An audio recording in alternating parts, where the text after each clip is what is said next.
Hello friends, welcome back to study mania. इस video में हम लोग एडिटोरिया का प्रैक्टिस सेट नंबर 15 डिस्कस करेंगे, जो कि इस बुक का लास्ट सेट है। तो आइए शुरू करते हैं।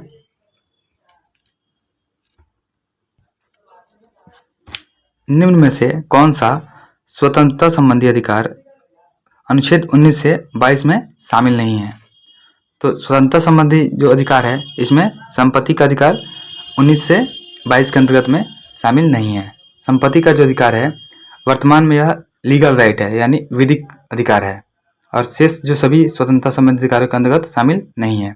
अपराधों के लिए जो दोष सिद्धि के संबंध में संरक्षण होता है, यह अनुच्छेद 20 में दिया हुआ है, और प्राण एवं दैहिक स्वतंत्रता जो होता है, यह अनुच्छेद 21 में दिया हुआ है, और कुछ दशाओं में गिरफ्तारी और निरोध से संरक्षण अनुच्छेद 22 में दिया हुआ है। अगला क्वेश्चन है,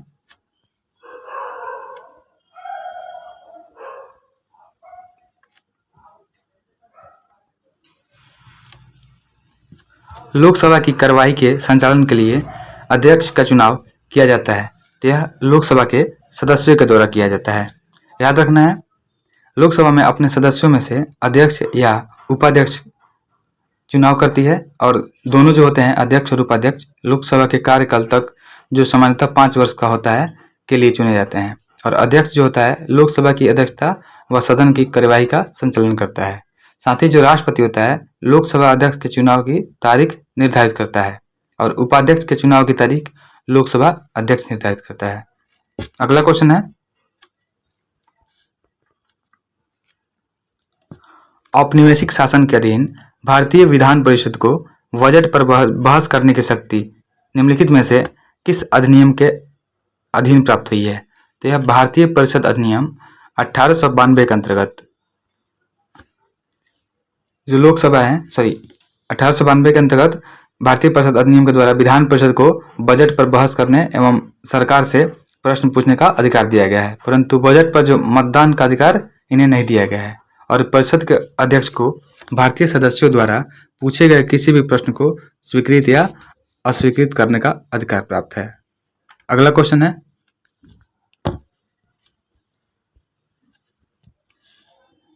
निम्नलिखित में से अंतर्राज्यीय परिषद का अध्यक्ष कौन होता है? जो अंतर्राज्यीय परिषद होता है उसका अध्यक्ष प्रधानमंत्री होता है। अनुच्छेद 263 में अंतर्राज्यीय परिषद का विवेचना किया गया है, और अंतर्राज्यीय परिषद का जो अध्यक्ष होता है यह प्रधानमंत्री होते हैं। साथ ही जनता दल सरकार ने 1990 में अंतर्राज्यीय परिषद का गठन किया था, यह भी याद रखना है। और इसका जो गठन है सरकारीय आयोग की सिफारिश को मानते हुए बीपी सिंह के नेतृत्व में किया गया था। अगला क्वेश्चन है,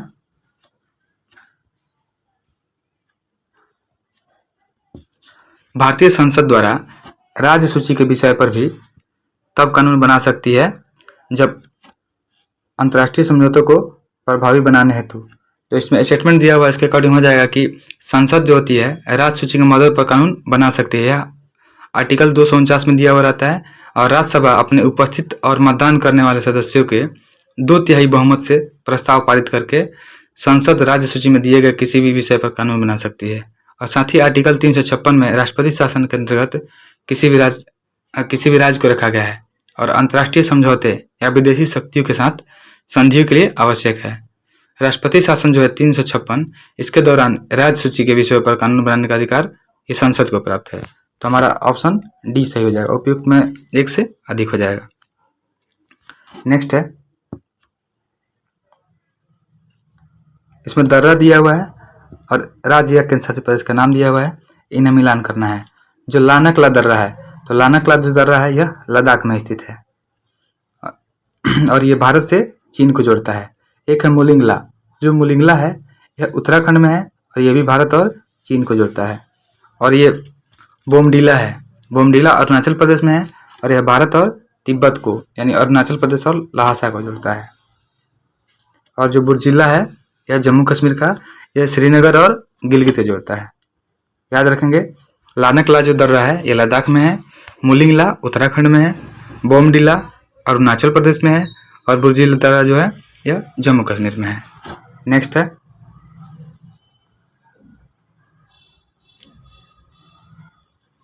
निम्नलिखित में से किस घाटी में मणिकरण गर्म पानी के फव्वारे स्थित हैं? तो ये पार्वती घाटी में स्थित है, याद रखना है। साथ ही इसमें मालना घाटी दिया हुआ है। तो मालना घाटी जो है यह हिमाचल प्रदेश में स्थित छोटा यूनान के रूप में प्रसिद्ध है। और एक है किन्नौर घाटी। तो किन्नौर घाटी यह भी हिमाचल प्रदेश में है।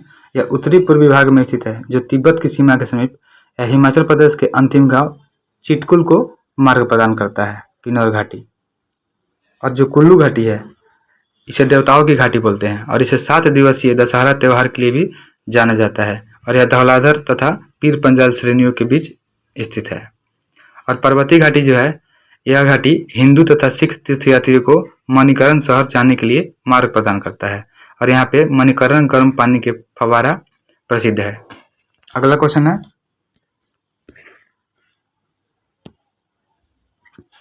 निम्नलिखित समूहों में से कौन सा अंडमान तथा निकोबार द्वीप समूह की मुख्य चोटियों का दक्षिण से उत्तर सही क्रम है? तो सबसे पहले दक्षिण से उत्तर दिया है, तो सबसे दक्षिण में हो जाएगा माउंट थुलियर, फिर माउंट कोयोब, फिर माउंट डोयोवाली, फिर सबसे उत्तर में हो जाएगा सैंडल पीक। अंडमान निकोबार द्वीप समूह में जो बंगाल की खाड़ी में स्थित है, इसमें लगभग 572 छोटे बड़े द्वीप शामिल है। और साथ ही जो 10 डिग्री उत्तरी अक्षांश 10 डिग्री चैनल है, यह अंडमान द्वीप को निकोबार द्वीप से अलग करती है। और इस द्वीप समूह की प्रमुख पर्वत चोटी जैसे सैडल पीक है, यह उत्तरी अंडमान से लगभग 200 उत्तरी अंडमान में है और यह लगभग 738 मीटर ऊंची है। और जो माउंट डियो वाली है, यह मध्य अंडमान में है, यह 515 मीटर ऊंची है। और एक माउंट कोयोब है, तो माउंट कोयोब जो है ये भी दक्षिणी अंडमान में है और ये 460 मीटर ऊंची है। और जो माउंट थुलियर है, यह ग्रेट निकोबार में है और यह 642 मीटर ऊंची है। नेक्स्ट है,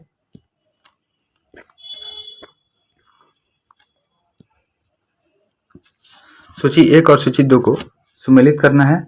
इसमें ज्वालामुखी का नाम दिया हुआ है और देश का नाम दिया हुआ है। कौन सा ज्वालामुखी किस देश का है, मिलान करना है।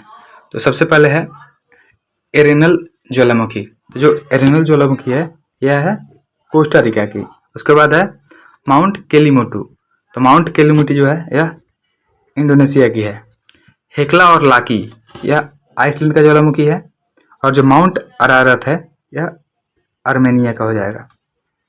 याद रखेंगे, एरेनल जो है कोस्टा रिका का है, माउंट केलीमोटू जो है इंडोनेशिया का है, हेक्ला लाकी जो है आइसलैंड का है और माउंट अरारात जो है यह आर्मेनिया का है। साथ ही हमें और भी याद रखना है, जैसे ज्वालामुखी एक सबनकाया, जो सबनकाया ज्वालामुखी है यह पेरू देश का है। और आर्मेनिया में माउंट अरारात है, आइसलैंड में हेक्ला और लाकी है, इंडोनेशिया में माउंट केलीमोटू है, कोस्टा रिका में माउंट एरेनल है। वैसे ही एक पापुआ न्यू गिनी में है माउंट लेमिंगटन। याद रखेंगे, माउंट लेमिंगटन ज्वालामुखी है, यह पापुआ न्यू गिनी में है। और एक अर्जेंटीना और चीनी में है, उसको बोलते हैं ओजस डेल सलाडो। यह एग्जाम में बहुत बार पूछा भी गया है कि ओजस डेल सलाडो ज्वालामुखी किस देश में स्थित है। तो यह अर्जेंटीना और चिली में है। नेक्स्ट क्वेश्चन है,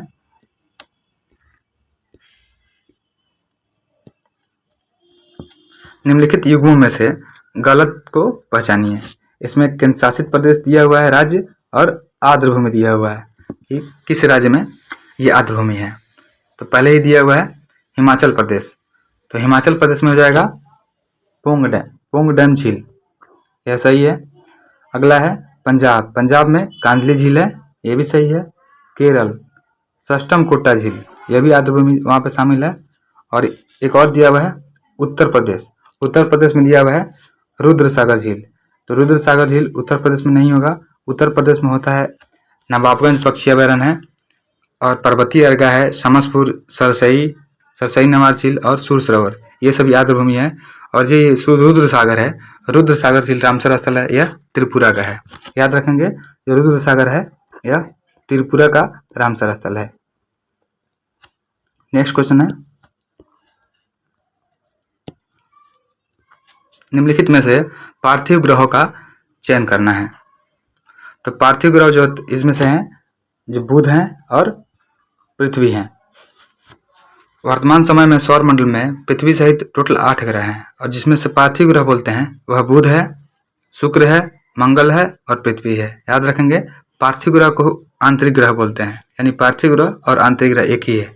तो पार्थिव ग्रह का एग्जाम्पल होता है बुध होता है, शुक्र होता है, मंगल होता है और पृथ्वी होता है। और बाकी जो 4 ग्रह बचते हैं वह बाह्य ग्रह बोलते हैं या जोवियन ग्रह बोलते हैं, जिसमें बृहस्पति, शनि, अरुण और वरुण आते हैं।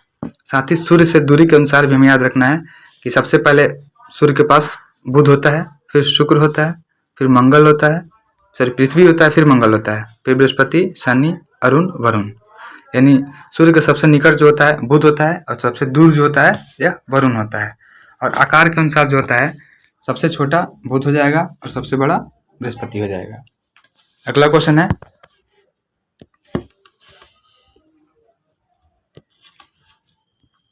निम्नलिखित में से किसमें प्रजातीय विविधता अत्यधिक पाई जाती है?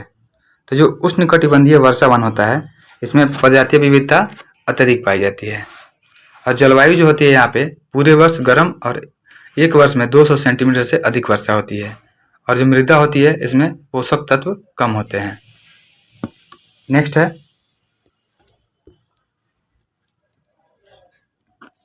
कैबिनेट सचिवालय के संदर्भ में निम्नलिखित कथनों पर विचार कीजिए।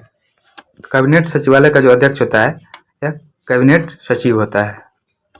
कैबिनेट सचिवालय का उद्गम ब्रिटिश शासनकाल में हुआ था और कैबिनेट की कुशलता भी कैबिनेट सचिवालय के कार्य पर निर्भर करती है। यह सभी स्टेटमेंट सही दिया हुआ है, हमारा आंसर डी हो जाएगा। नेक्स्ट है,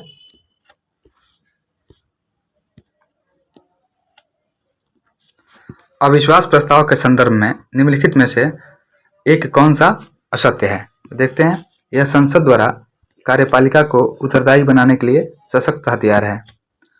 इसे विपक्षी दल अथवा अनेक विपक्षी दलों द्वारा मिलकर प्रस्तावित किया जाता है, यह भी सही है। और इस प्रस्ताव का पारित होना सरकार के लिए अपमानजनक होता है, यह स्टेटमेंट गलत है। तो हमारा आंसर सी हो जाएगा।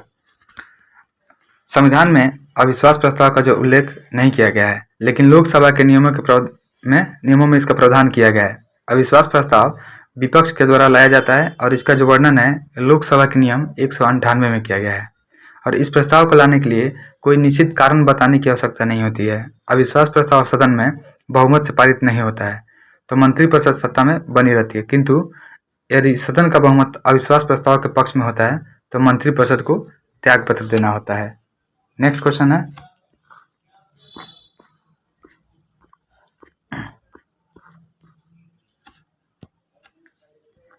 महासागरीय गर्तों को गहराई के आधार पर अवरोही क्रम में व्यवस्थित करना है। तो अवरोही क्रम का मतलब होता है घटते क्रम में। तो सबसे पहले बड़ा आएगा तो सबसे पहले हो जाएगा मेरियाना, जिसका जो गहराई है यह 11,022 मीटर है, यह 11 किलोमीटर का है। उसके बाद हो जाएगा टोंगा, टोंगा जो है यह 10,882 मीटर है। उसके बाद हो जाएगा मिंडनाओ जो 10,500 मीटर है। और सबसे लास्ट में हो जाएगा प्यूर्टो रिको, यह 8380 मीटर है। याद रखेंगे। साथ ही याद रखना जो ये मरियाना ट्रेंच है यह प्रशांत महासागर में है, टोंगा जो है यह भी प्रशांत महासागर में है, और मिंडनाओ है यह भी प्रशांत महासागर में है। सिर्फ एक प्यूर्टो रिको जो है यह अटलांटिक महासागर में है। याद रखना है, ये प्यूर्टो रिको जो है अटलांटिक महासागर में है। नेक्स्ट क्वेश्चन है,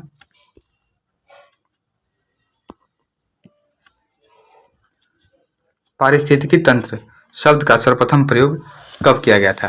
तो जो पारिस्थितिकी तंत्र शब्द का प्रथम प्रयोग यह 1935 में एजी टांसले के द्वारा किया गया था। यह एजी टांसले के द्वारा किया गया था। और पारिस्थितिकी जिसको इकोलॉजी बोलते हैं इसके लिए ओक्यूजी शब्द का प्रयोग 1866 में अर्नस्ट हैकल ने सर्वप्रथम किया था, जिसे आगे चलकर इकोलॉजी बनाया गया था। नेक्स्ट क्वेश्चन है, निम्नलिखित में कौन सा युग्म सुमेलित नहीं है? तो एक्जिम इसको बोलते हैं आयात निर्यात हेतु वित्त, यह सही है। आरबीआई बैंकों का बैंक बोलते हैं आरबीआई को। आईडीबीआई जो है आईडीबीआई को औद्योगिक वित्त भी बोलते हैं। और जो एफसीआई है एफसीआई कमर्शियल संस्थाओं को वित्तीय मदद यह नहीं होगा। हमारा आंसर डी हो जाएगा क्योंकि हमसे गलत पूछा गया है। जो एफसीआई है इसको बोलते हैं फूड कॉरपोरेशन ऑफ इंडिया। जो इसका जो अधिनियम है यह 1964 के तहत खाद्य नीति के निम्नलिखित उद्देश्यों को पूरा करने के लिए किया गया था, जैसे था कि किसानों के हितों की सुरक्षित रखने के लिए प्रभावी मूल्य समर्थन संचालन किया गया था और राष्ट्रीय खाद्य सुरक्षा को सुनिश्चित करने के लिए खाद्यान्नों के प्रचालन तथा बफर स्टॉक के संतोषजनक स्तर को बनाए रखना, ये सभी एफसीआई के काम है। तो एफसीआई का फुल फॉर्म हो जाएगा फूड कॉर्पोरेशन ऑफ इंडिया। अगला क्वेश्चन है, बैंकिंग लोकपाल का क्या कार्य है? तो बैंकिंग लोकपाल का जो कार्य होता है, यह ग्राहकों की शिकायतों का प्रावधान करना होता है। नेक्स्ट है, निम्नलिखित में कौन सा सुमेलित नहीं है? तो जानकी रमन जो समिति है यह सुमेलित नहीं है। जानकी रमन जो समिति है यह प्रतिभूति लेन देन यानी शेयर लेन देन से संबंधित है। तो आयात निर्यात प्रक्रिया से जो सरलीकरण दिया है यह गलत हो जाएगा। बाकी अभिजीत सेन जो समिति है यह दीर्घकालिक खाद्य नीति से संबंधित है। हनुमंत राज समिति है यह उर्वरक नीति से संबंधित है। और जो गायपोरिया समिति है यह बैंकिंग सेवा सुधार से संबंधित है। साथ ही याद रखेंगे कि एक आबिद हुसैन समिति है। तो आबिद हुसैन जो समिति है यह लघु उद्योग से संबंधित है। और जो अथरिया समिति है यह आईडीबीआई का पुनर्गठन से संबंधित है। और एक है सी रंगराजन समिति, यह गरीबी रेखा के निर्धारण से संबंधित है। नेक्स्ट है,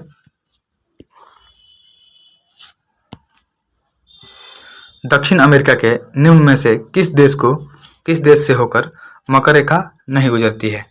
तो देखते हैं, चिली से गुजरती है, पैराग्वे से गुजरती है और ब्राजील से भी गुजरती है। तो ये जो बोलिविया है यहाँ से मकर रेखा नहीं गुजरती है।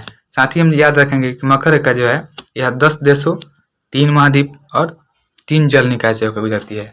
10 देश जिसमें है दक्षिण अमेरिका का अर्जेंटीना है, ब्राजील है, चिली है, पैराग्वे है। और अफ्रीका में साथ ही है नामीबिया, बोत्सवाना, दक्षिण अफ्रीका, मोजाम्बिक, मेडागास्कर। और ऑस्ट्रेलिया से गुजरती है। और जो जल निकाय की बात करते हैं तो यह हिंद महासागर, अटलांटिक महासागर और प्रशांत महासागर तीनों से होकर गुजरती है। अगला क्वेश्चन है,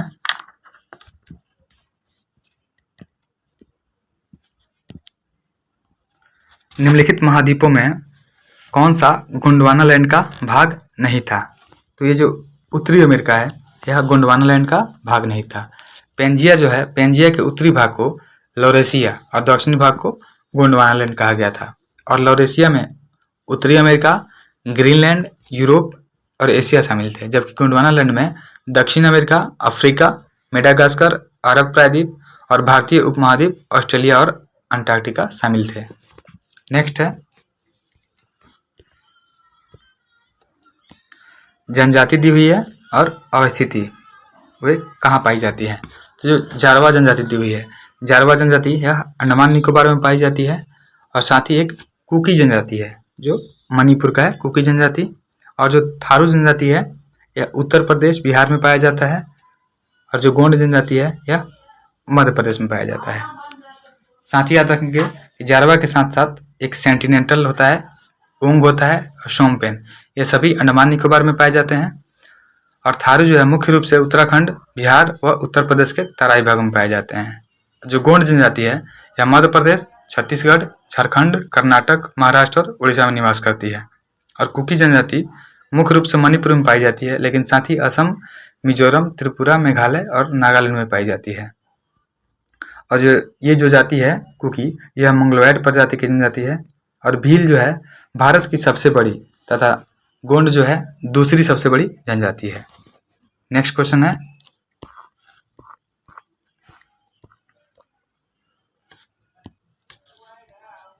हाल ही में किस राज्य सरकार ने अपराजिता महिला एवं बाल विधेयक 2024 पारित किया है?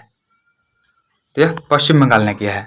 9 अगस्त को आरजीकर मेडिकल सेंटर और अस्पताल में एक प्रशिक्षु डॉक्टर के साथ बलात्कार और हत्या के दुखद अपराध के जवाब में पश्चिम बंगाल विधानसभा ने महिलाओं और बच्चों की सुरक्षा को मजबूत करने के लिए अपराजिता महिला और बाल विधेयक 2024 पारित किया है। नेक्स्ट क्वेश्चन है, साथ ही याद रखना है कि इस विधेयक में बलात्कार के मामलों की 21 दिनों के भीतर समयबद्ध जांच अनिवार्य की गई है। और यह अदालती कार्यवाही के अनाधिकृत प्रकाशन के लिए दंड भी लगाता है। और यह सुनिश्चित करता है कि दोषी पीड़ितों के चिकित्सा खर्च का वहन करे। नेक्स्ट है, 2024 पेरिस पैरा ओलंपिक में जूडो में पदक जीतने वाले पहले भारतीय कौन बने हैं? तो पैरा ओलंपिक में पेरिस पैरा ओलंपिक 2024 में जूडो में पदक जीतने वाले पहले भारतीय यह बने हैं कपिल परमार।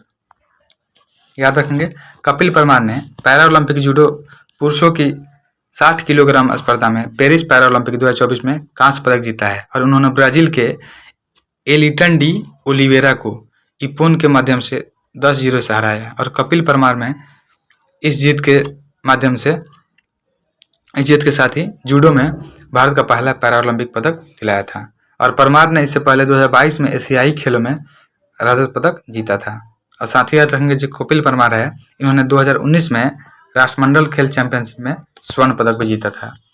अगला क्वेश्चन है, वित्तीय वर्ष 2025-26 में बिहार राज्य का बजट का आकार पिछले वित्तीय वर्ष 24-25 की तुलना में कितना अधिक है? क्या 38,169.30 करोड़ अधिक हो जाएगा। वित्तीय वर्ष 25-26 में बिहार राज्य का जो बजट का आकार है यह है 3,16,895 करोड़, 3,16,895.02 करोड़ है, जो 24-25 में के बजट के आकार से जो था 2,78,725 करोड़, उससे लगभग 38,169 करोड़ अधिक है। नेक्स्ट क्वेश्चन है, साहित्य के क्षेत्र में 2024 का नोबेल पुरस्कार किसे दिया गया है? तो साहित्य के क्षेत्र में जो 2024 का नोबेल पुरस्कार है यह दिया गया है हान कांग को। ये दक्षिण कोरिया के लेखक हैं हान कांग। इनको 2024 का साहित्य का नोबेल पुरस्कार दिया गया है और इनकी गहन काव्यात्मक गद्य के लिए दिया गया है, जो ऐतिहासिक आघातों और जीवन की नाजुकता को सामना करता है और मानव जीवन की नाजुकता को उजागर करता है। साथ ही हान कांग साहित्य में नोबेल पुरस्कार जीतने वाले पहली दक्षिण कोरियाई लेखिका हैं। अगला क्वेश्चन है, शेड्स ऑफ सैफरॉन पुस्तक के लेखक कौन है? तो शेड्स ऑफ सैफरॉन पुस्तक के लेखक यह सबा नकवी है। और रामचंद्र गुहा है, रामचंद्र गुहा का बुक है स्पीकिंग विथ नेचर। और एक और है द ओरिजिन ऑफ इंडियन इन्वायरमेंटलिज्म, यह रामचंद्र गुहा का बुक है। साथियों में याद रखना है कि डॉक्टर मनोरमा मिश्रा, इनके द्वारा लिखा गया है संस्कृति के आयाम, संस्कृति के आयाम। यह बुक मनोरमा मिश्रा के द्वारा लिखा गया है। अगला क्वेश्चन है, भारत में पहले बायोबिटुमेन राष्ट्रीय राजमार्ग का उद्घाटन कहाँ किया गया है? तो भारत में पहले बायोबिटुमेन राष्ट्रीय राजमार्ग का उद्घाटन यह नागपुर में किया गया है। हमारा आंसर बी हो जाएगा। और नागपुर मानसर राष्ट्रीय राजमार्ग परियोजना के 1 किलोमीटर के हिस्से को डामर में 15% बायोबिटुमेन मिलाकर बनाया गया है और यह देश का पहला राष्ट्रीय राजमार्ग है जो लिग्निन नामक फसल अवशेष से प्राप्त बिटुमेन से निर्मित है। साथ ही पुणे स्थित बायोटेक कंपनी प्राज इंडस्ट्रीज और सेंट्रल रोड रिसर्च इंस्टीट्यूट ने मिलकर इस सड़क का निर्माण करवाया है। और बायोबिटुमेन जो होता है पारंपरिक जीवाश्म ईंधन आधारित बिटुमेन का एक अस्थायी विकल्प है। इसे बायोडामर के नाम से भी जानते हैं। नेक्स्ट है,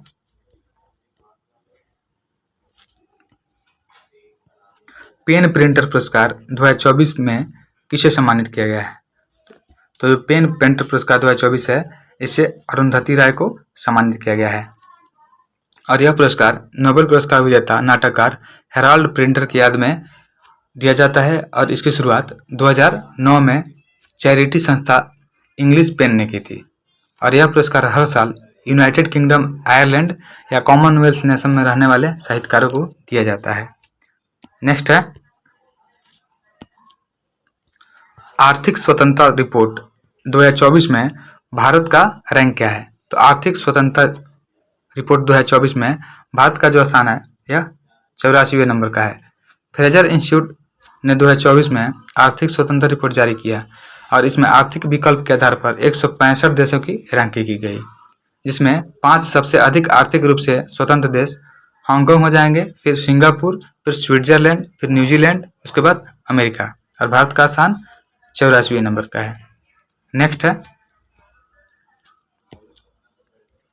हाल ही में केंद्रीय मंत्रिमंडल द्वारा कुल कितनी भाषाओं को शास्त्रीय भाषा का दर्जा दिया गया है? तो अभी टोटल 5 भाषा को शास्त्रीय भाषा का दर्जा दिया गया है, जिसमें शामिल है मराठी,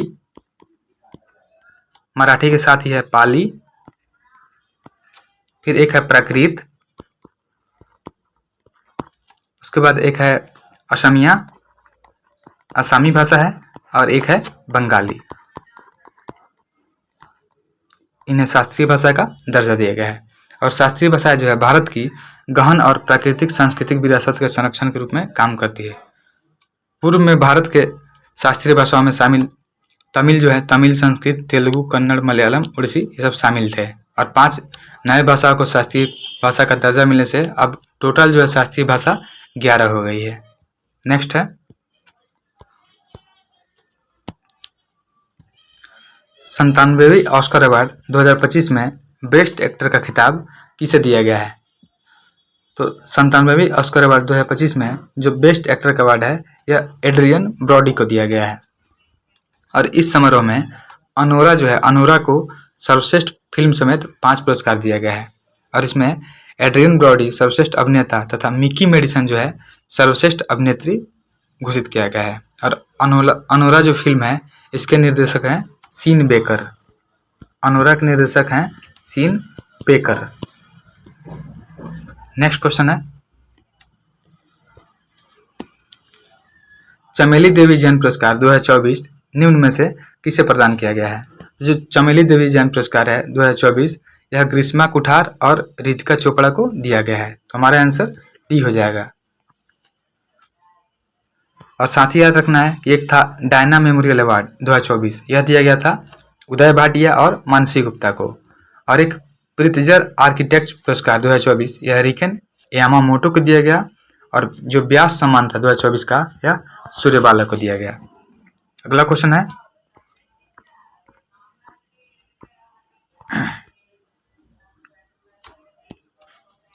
मार्च 2025 में केंद्र सरकार ने सांसदों और पूर्व सांसदों के वेतन, भत्ते और पेंशन में कितने प्रतिशत की वृद्धि की है? तो यह 24% की वृद्धि हुई है। केंद्र सरकार ने 1 अप्रैल 2023 से ही संसद सदस्यों के और पूर्व संसद सदस्यों के वेतन, भत्ते और पेंशन में 24% की वृद्धि को अधिसूचित किया है।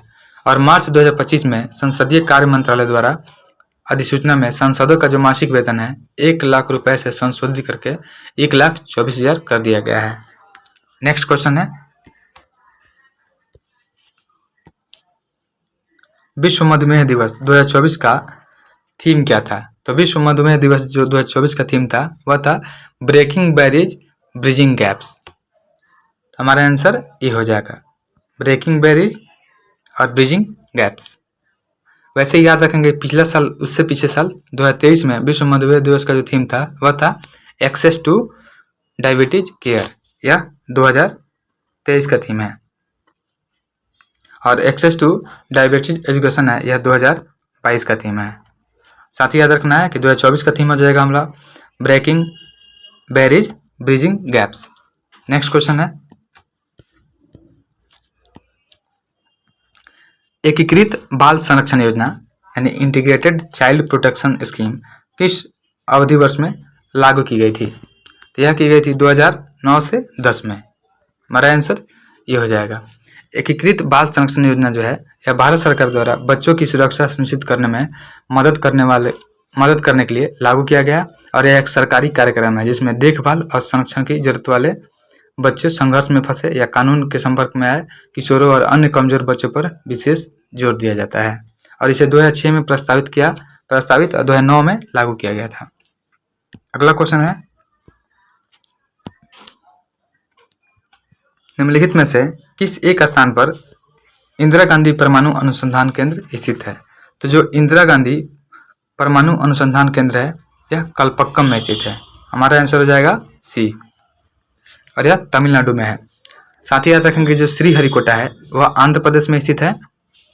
और एक विक्रम साराभाई अंतरिक्ष अनुसंधान केंद्र है, यह तिरुवनंतपुरम केरल में स्थित है। और जो भाभा परमाणु अनुसंधान संस्थान है बार्क, इसका मुख्यालय ट्रॉम्बे में है। और बार्क का जो स्थापना है यह 3 जनवरी 1954 को किया गया था। अगला क्वेश्चन है इसमें संगीतकार का नाम दिया हुआ है और ये किस वाद्य यंत्र से संबंधित है, मिलान करना है। तो पन्नालाल घोष है, जो पन्नालाल घोष है यह बांसुरी बजाते थे, और पालधर रघु जो है यह मृदंग बजाते थे। लतीफ खां तबला बजाते थे, तबला वादक है। और एस पालचंद्रन यह वीणा वादक है, याद रखना है। पन्नालाल घोष जो है यह बांसुरी वादक है, पालधर रघु मृदंग, लतीफ खां जो है तबला से संबंधित है, एस बालचंद्रन वीणा से। वैसे ही अमजद अली खान जो है यह सरोद से संबंधित है, और भजन सोपारी जो है यह संतूर से संबंधित है। और एक संगीता राजन यह वायलिन से, और जो राजेंद्र कुलकर्णी है तो राजेंद्र कुलकर्णी भी बांसुरी से संबंधित हो जाएंगे। याद रखेंगे कि जो राजेंद्र कुलकर्णी है यह बांसुरी से संबंधित हो जाएंगे। अगला क्वेश्चन है,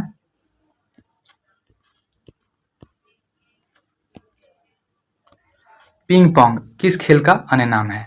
तो पिंग पोंग है यह टेबल टेनिस को पिंग पोंग बोलते हैं। पिंग पोंग एसोसिएशन का जो गठन है 1921 में हुआ था, और इसका नाम बदल करके इंटरनेशनल टेबल टेनिस फेडरेशन रख दिया गया था, और इसका मुख्यालय लुसाने स्विट्जरलैंड में स्थित है। नेक्स्ट क्वेश्चन है, 1945 में संयुक्त राष्ट्र संघ यूएन के गठन के समय इसके सदस्य देशों की संख्या कितनी थी? तो 1945 में जो यूएन का गठन हुआ था तो इसके सदस्य देशों की संख्या 51 थी, और 24 अक्टूबर 1945 को यूएन का स्थापना हुआ था। साथ ही 30 अक्टूबर 1945 को भारत को संयुक्त राष्ट्र संघ का सदस्य देश बनाया गया था, और यूएन की स्थापना में फ्रैंकलिन डी रूजवेल्ट से उनका योगदान सबसे अधिक था। साथ ही याद रखेंगे कि वर्तमान में संयुक्त राष्ट्र संघ में टोटल 193 देश शामिल हैं, और जो 193वां देश है वह दक्षिणी सूडान है, साउथ सूडान। और संयुक्त राष्ट्र संघ का जो मुख्यालय है यह न्यूयॉर्क में है। नेक्स्ट क्वेश्चन है, निम्न में किसने रोमन साम्राज्य से व्यापारिक संबंध स्थापित किया था? तो ये कुषाण थे जिन्होंने रोमन साम्राज्य से व्यापारिक संबंध स्थापित किया था। पार्थियनों की जो रोम से जो है अच्छे संबंध नहीं थे, इसलिए चीन से व्यापार करने के लिए रोम को कुषाणों से मधुर व्यवहार करना पड़ा था, और यह व्यापार महान जो है सिल्क मार्ग, सिल्क रूट तथा रेशम मार्ग से संपन्न होता था। नेक्स्ट है,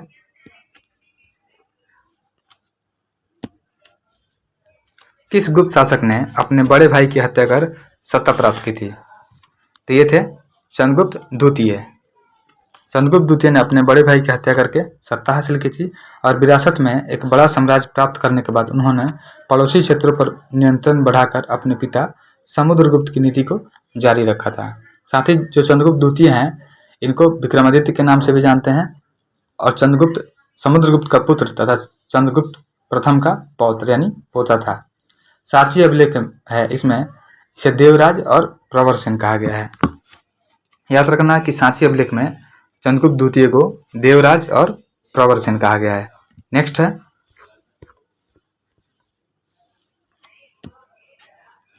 सर्वप्रथम किस मुगल शासक ने ब्रिटिश के विरुद्ध संघर्ष किया था?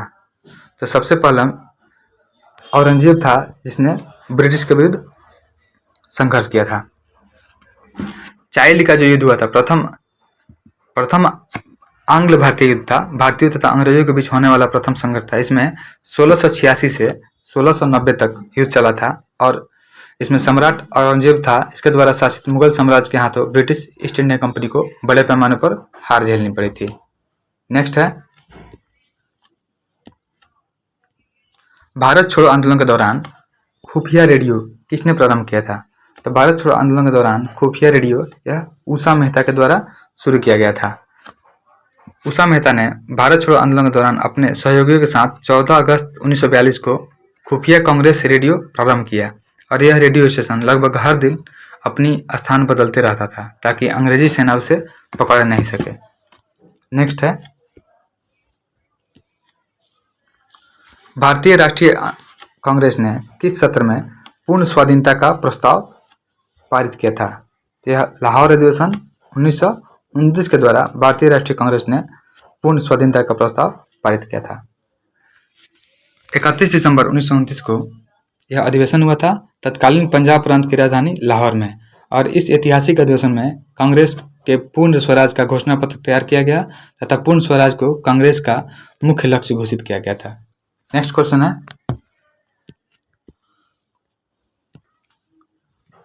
खुदीराम बोस ने किस स्थान पर किंग्सफोर्ड की हत्या का प्रयास किया था? तो खुदीराम बोस ने यह मुजफ्फरपुर में किंग्सफोर्ड का हत्या का प्रयास 30 अप्रैल 1908 को हुआ था। और इस घटना में खुदीराम बोस और उनके साथी जो है प्रफुल्ल चाकी ने तत्कालीन जिलाधीश जो थे किंग्सफोर्ड, उनकी हत्या के उद्देश्य से बम फेंका था जो असफल रहा था। और इस विस्फोट में गलती से कैनेडी की पत्नी और उनकी पुत्री की मृत्यु हो गई थी। नेक्स्ट है,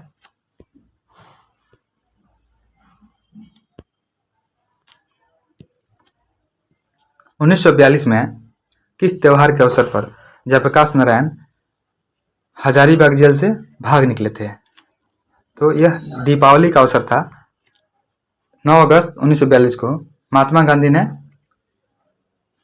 भारत छोड़ो आंदोलन की शुरुआत की थी और आंदोलन के दौरान दीपावली के अवसर पर जयप्रकाश नारायण जो थे हजारीबाग जेल से अपने 5 साथियों के साथ भाग गए थे। तो हमारा आंसर सी हो जाएगा। नेक्स्ट क्वेश्चन है, तुगरिल खान ने किसके शासनकाल के दौरान विद्रोह किया था? तो ये तुगरिल खान था, यह बलबन के शासनकाल में विद्रोह किया था। तुगरिल जो है यह एक तुर्की अमीर था और इसने गयासुद्दीन बलबन ने इसे बंगाल का सूबेदार नियुक्त किया था। लेकिन तुगरिल खान ने कुछ समय बाद ही 1279 ईस्वी में सुल्तान के विरुद्ध विद्रोह कर दिया था। अगला क्वेश्चन है, बिहार में तुर्क सत्ता का वास्तविक संस्थापक कौन था? तो बिहार में जो तुर्क सत्ता का वास्तविक संस्थापक था यह इब्न बख्तियार खिलजी था। और बख्तियार खिलजी कुतुबुद्दीन ऐबक का एक सैन्य सिपह सालार था। उसने बंगाल और बिहार के पूर्वी भारतीय क्षेत्रों पर मुस्लिम विजय का नेतृत्व किया था और खुद को उनके शासक के रूप में स्थापित किया था। अगला क्वेश्चन है, बिहार का चेरो विद्रोह का समय अवधि क्या था? तो बिहार का जो चेरो विद्रोह था यह 1770 से 1819 के बीच हुआ था। तो हमारा आंसर ये हो जाएगा। नेक्स्ट है,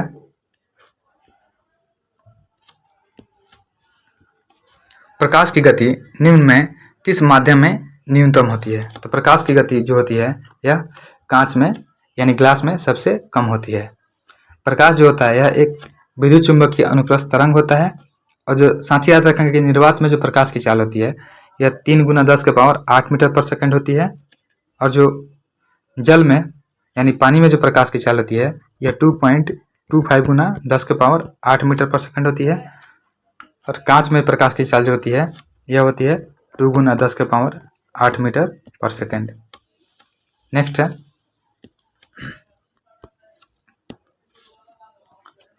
दाब का मात्रक क्या है? तो दाब का मात्रक होता है न्यूटन पर मीटर स्क्वायर, यानी बल दाब का फॉर्मूला होता है बल बटा क्षेत्रफल, तो इसका मात्रक न्यूटन पर मीटर स्क्वायर हो जाएगा। और जो इसका एसआई मात्रक है उसको पास्कल बोलते हैं जो एक अदिश राशि है। तो इसमें नहीं दिया हुआ है तो हमारा आंसर डी हो जाएगा। अगला क्वेश्चन है,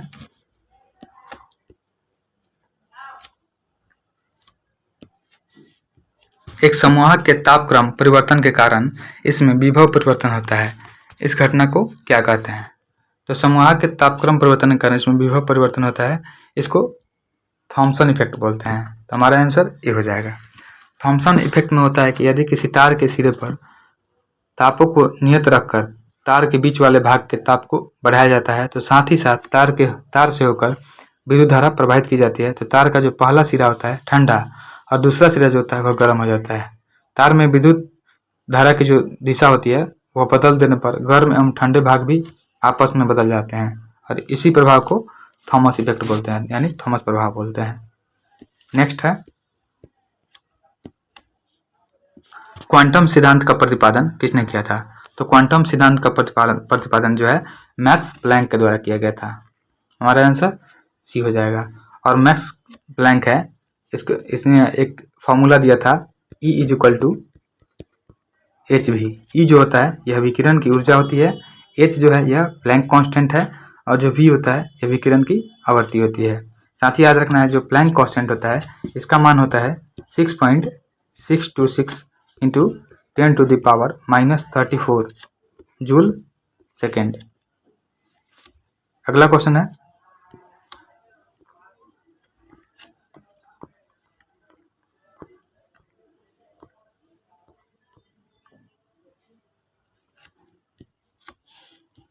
प्रेशर कुकर में खाना जल्दी पक जाता है क्यों? क्योंकि जो उच्च दाब के कारण पानी जो होता है उच्च तापमान पर उबलने लगता है। तो हमारा आंसर भी हो जाएगा। प्रेशर कुकर बढ़ते दाब के साथ पानी का जो क्वथनांक होता है ऊपर उठने के सिद्धांत पर कार्य करता है। इसलिए जब प्रेशर कुकर में खाना तेजी से पक जाता है और उच्च दाब के कारण पानी का जो क्वथनांक है बढ़ जाता है और यह उच्च तापमान पर उबलते रहता है। नेक्स्ट है, निम्न में से किसे अनबुझा चूना कहते हैं? तो ये CaO होता है जिसे अनबुझा चूना बोलते हैं और यह कैल्शियम ऑक्साइड होता है। और दूधिया चूना या बुझा हुआ चूना जो होता है इसका फॉर्मूला होता है CaOH2, इसे बोलते हैं दूधिया चूना। इसका जो रासायनिक नाम होता है कैल्शियम हाइड्रोक्साइड होता है। और बुझा हुआ चूना जो होता है यह कैल्शियम ऑक्साइड पर शुद्ध जल की अभिक्रिया के फलस्वरूप बनता है। नेक्स्ट है, कवक पौधों में क्या नहीं पाया जाता है? तो कवक जो होते हैं पौधे होते हैं फंगी वाले, उनमें पर्णहरित नहीं पाया जाता है, इसलिए वे हरे नहीं होते हैं। नेक्स्ट है, पौधे अपना पोषक तत्व मुख्यतया किससे प्राप्त करते हैं? तो पौधे जो होते हैं अपना जो पोषक तत्व है यह मिट्टी से प्राप्त करते हैं। तो हमारा आंसर मृदा हो जाएगा। पौधे जो मिट्टी से हैं 13 पोषक तत्व प्राप्त करते हैं जिसमें नाइट्रोजन, आयरन, जिंक, कॉपर ये सभी शामिल होते हैं। नेक्स्ट क्वेश्चन है, लाल रक्त कणिका विहीन जंतु निम्न में कौन है? तो यह केंचुआ होता है जिनमें लाल रक्त कणिका नहीं पाया जाता है। केंचुआ एक जो होता है अकशेरुकी जंतु है जो जीनस फेरेटिमा से संबंधित है और उसके पास एक बंद प्रकार का जो रक्त वाहिका प्रणाली होती है यानी क्लोज्ड ब्लड वेसल सिस्टम होता है। नेक्स्ट है, हाइड्रोकार्बन के प्राकृतिक स्रोत है। तो हाइड्रोकार्बन का जो प्राकृतिक स्रोत होता है वह कच्चा तेल होता है। हमारा आंसर सी हो जाएगा। और हाइड्रोकार्बन जो होते हैं कार्बनिक यौगिक होते हैं जो हाइड्रोजन और कार्बन के परमाणु से मिलकर बने होते हैं। नेक्स्ट है, एलोसोम होते हैं। तो जो एलोसोम होते हैं यह लिंग गुणसूत्र होते हैं। यह मनुष्य में 23 जोड़ी होते हैं और 22 जोड़ी गुणसूत्र जो होते हैं स्त्री और पुरुषों के समान और अपने अपने समजात होते हैं। इन्हें समजात सूत्र या ऑटोसोम बोलते हैं। और 23वीं जोड़ी के जो गुणसूत्र स्त्री और पुरुषों में अलग होते हैं जिसे विषमजात गुणसूत्र या लिंग गुणसूत्र या एलोसोम्स बोलते हैं। तो याद रखेंगे जो 23वां जोड़ा होता है उसे एलोसोम्स बोलते हैं। यह पुरुषों और महिलाओं में अलग अलग होता है। अगला क्वेश्चन है,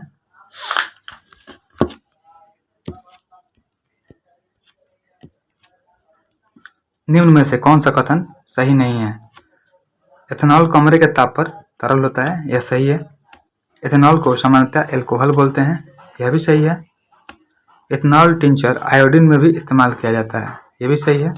एथेनॉल पानी में ये घुल जाता है, यहाँ पे नहीं लिखा हुआ है। एथेनॉल जो है पानी में घुलता है। हमारा आंसर डी हो जाएगा। नेक्स्ट है,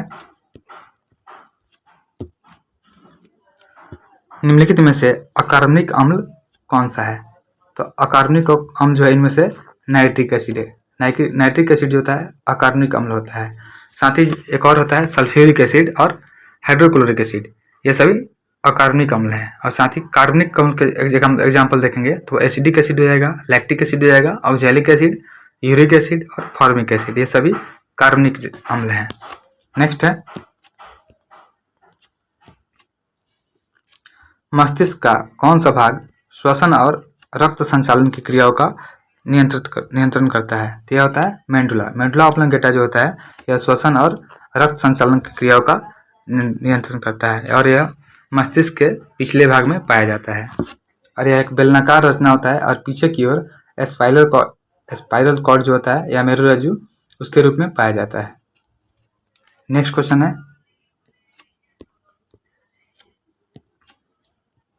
निम्नलिखित में से कौन सा एक एंटीबायोटिक नहीं है? तो जो ऑक्सीटोसिन है यह एंटीबायोटिक नहीं होगा। ऑक्सीटोसिन जो है यह हार्मोन है। बाकी सब जो है एरिथ्रोमाइसिन, पेनिसिलिन और टेट्रासाइक्लिन यह सभी एंटीबायोटिक हैं। अगला क्वेश्चन है संवहनी यानी वेस्कुलर पौधों में पानी किससे ऊपर जाता है? तो यह जाइलम टिश्यू होता है जिसके द्वारा पानी पौधों में जड़ से ऊपर पौधों की तरफ भेजा जाता है। और संवहनी पौधों में जो जाइलम ऊतक है यह जल और साथ ही खनिज लवण को भी पत्तियों तक पहुंचाता है। जबकि एक फ्लोएम होता है, फ्लोएम टिश्यू होता है, इसके द्वारा पत्तियों द्वारा बनाया गया जो भोजन होता है यह पौधों के सभी भागों तक पहुंचाया जाता है। नेक्स्ट है मानव तंत्र में इंसुलिन किसका उपापचय मेटाबॉलिज्म नियंत्रित करता है? तो जो इंसुलिन होता है यह कार्बोहाइड्रेट का पाचन नियंत्रित करता है। इंसुलिन अग्नाशय के एक भाग लैंगरहंस द्वीपिका के जो बीटा कोशिका होती है वहां से स्रावित होता है। और इसका जो इंसुलिन का जो खोज है यह बेंटिंग और बेस्ट के द्वारा किया गया था। याद रखेंगे कि इंसुलिन का खोज जो है बेंटिंग और बेस्ट के द्वारा किया गया था। अगला क्वेश्चन है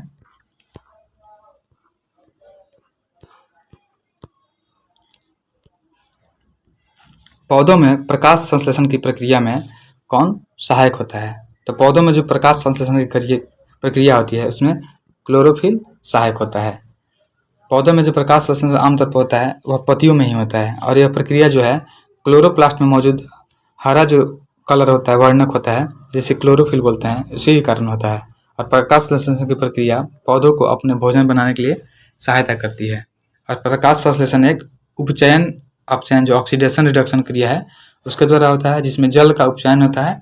यह O2 में तथा CO2 का जो अपचयन शर्करा के निर्माण में होता है और इसके तहत दो अपक्रियाएं होती है। अगला क्वेश्चन है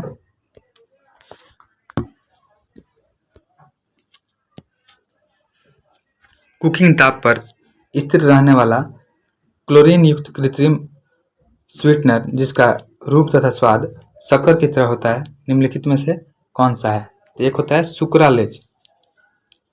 सुक्रालोज यही होता है जो कुकिंग ताप पर स्थिर रहने वाला क्लोरीन युक्त कृत्रिम स्वीटनर होता है।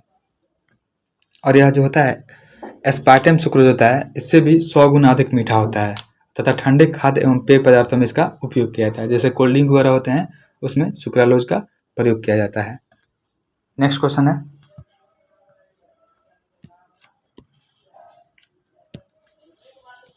सफेद फास्फोरस का आकार कैसा होता है? तो जो सफेद फास्फोरस होता है यह चतुष्फलकीय होता है, यह 4 फलकों वाला होता है और यह मोम की तरह एकदम से मुलायम पदार्थ होता है। और यह कार्बन डाइसल्फाइड में विलय और जल में अविलय होता है तथा अंधेरे में यह चमकते रहता है। नेक्स्ट है कपड़ों पर जंग के धब्बे को किसके द्वारा हटाया जा सकता है? तो जब कपड़ों पे जंग के धब्बे लगते हैं तो इसे ऑक्जेलिक एसिड के द्वारा हटाया जा सकता है। साथ ही ऑक्जेलिक एसिड का फॉर्मूला याद रखना है। ऑक्जेलिक एसिड का फॉर्मूला होता है C2H2O4। नेक्स्ट है निम्न में कौन विद्युत का सबसे अच्छा चालक है? तो इसमें जो चांदी है यह इलेक्ट्रिक का सबसे अच्छा चालक है। चांदी जो होता है तन्य और आघात वर्धक धातु होता है और इसलिए इसे तार एवं चादरों में आसानी से बदला जा सकता है। और तांबा जो है यह चांदी के बाद दूसरा विद्युत का सबसे अच्छा चालक है। याद रखेंगे तांबा दूसरे नंबर पे है और चांदी पहले नंबर पे है। नेक्स्ट है किरचॉफ का प्रथम नियम किस संरक्षण नियम से संबंधित है? तो किरचॉफ का जो प्रथम नियम है यह आवेग संरक्षण के नियम से संबंधित है। किरचॉफ ने विद्युत धारा और वोल्टता से संबंधित 2 नियम दिया था जो आवेश और ऊर्जा के संरक्षण के सिद्धांत पर आधारित है। किरचॉफ का जो पहला नियम है उसके अनुसार होता है कि किसी विद्युत परिपथ में किसी संधि पर मिलने वाली जो धाराओं का बीजगणित का योग जो होता है यह 0 होता है और इसे आवेग संरक्षण का सिद्धांत भी कहा जाता है। नेक्स्ट है प्रकाश संश्लेषण की क्रिया सर्वाधिक होती है। तो प्रकाश संश्लेषण की जो क्रिया होती है यह लाल रोशनी में सबसे अधिक होती है। नेक्स्ट है चिमनी से धुआं किस विधि से बाहर निकलता है? तो चिमनी से जो धुआं निकलता है यह संवहन विधि के द्वारा बाहर निकलता है। संवहन में जो ऊष्मा का संचरण होता है यह पदार्थ के कणों में स्थानांतरण के द्वारा होता है और गैसों एवं द्रवों में ऊष्मा का संचरण संवहन द्वारा होता है। इसलिए चिमनी में जो धुआं का बाहर निकलना ये होता है यह संवहन विधि द्वारा आधारित है। और ठोस में जो ऊष्मा का संचरण होता है वह चालन विधि के द्वारा होता है। याद रखेंगे, ठोस में जो ऊष्मा का संचरण होता है वह चालन विधि के द्वारा होता है। अगर आप लोगों को यह वीडियो अच्छी लगी हो तो लाइक, शेयर और कमेंट जरूर करें। धन्यवाद।